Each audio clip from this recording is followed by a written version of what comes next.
Imagine a man whose guitar strings could make an entire continent dance, a man whose music became the heartbeat of Africa, the soundtrack of independence, and the voice of the people. Franco Luambo Makiadi wasn't just a musician, he was the sorcerer of the guitar. A storyteller, and a cultural icon whose influence still echoes through African music today. But behind the fame, there was struggle, controversy, and a life that ended far too soon. This is the untold story of Franco Luambo, the king of Congolese Rumba, Francois Luambo Makiadi. Later known worldwide as Franco Luambo, was born on July 6, 1938, in the small town of Sonabata, Belgian Congo, today's Democratic Republic of Congo.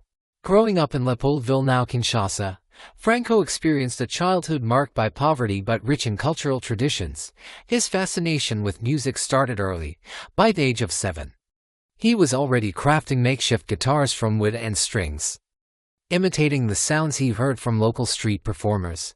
By his teenage years, Franco's talent was undeniable. He joined the Wadam band, quickly gaining attention for his unique guitar style, the sound that blended Cuban rumba rhythms with Congolese melodies. His mastery earned him the nickname Sorcerer of the guitar because his solos seemed almost magical, transporting listeners into another world. In 1956, a historic moment arrived. Franco co-founded OK Jazz, the band that would change the course of African music forever. The group became the leading voice of Congolese rumba, combining intricate guitar work, smooth vocals, and poetic lyrics that reflected everyday life in the Congo. OK Jazz was more than a band, it was a cultural movement. Franco's songs were not just for entertainment, they were social commentary. He sang about love, betrayal, corruption, and politics, often using metaphors to avoid colonial censorship.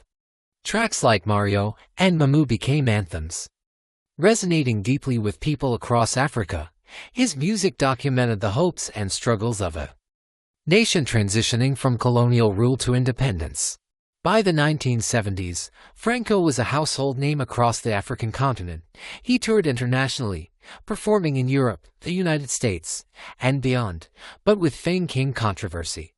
His politically charged songs sometimes landed him in trouble with the authorities. Some accused him of being too close to political leaders, while others saw him as a voice for the people.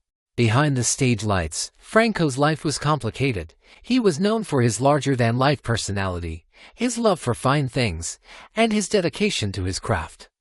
But he also faced personal struggles, including health issues and the immense pressure of leading one of Africa's biggest bands for decades. In the late 1980s, Franco's health began to decline. Despite this, he continued to record and perform, determined to keep his music alive. On October 12, 1989, Franco Luambo passed away in Namur, Belgium, at the age of 51. His death shocked Africa and the music world, but his legacy was already cemented in history.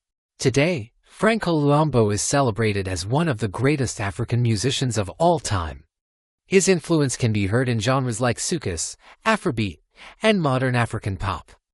The songs of OK Jazz remain classics, studied by musicians and loved by fans around the globe. Franco wasn't just the king of Congolese rumba, he was a cultural ambassador whose music continues to inspire generations. From the dusty streets of Kinshasa to the grand stages of the world, Franco Luambo Makiadi's guitar told the story of a nation, a people, and a time in history when music was the language of freedom. His voice may be gone, but his rumba still dances through Africa's heartbeat. Franco didn't just play music, he made history. Don't forget to subscribe, like, and share if you love this story and want to get regular updates twice a week. Every single thumbs up will have strong energy for us to deliver you new stories about the African music legends of all times. Stay tuned.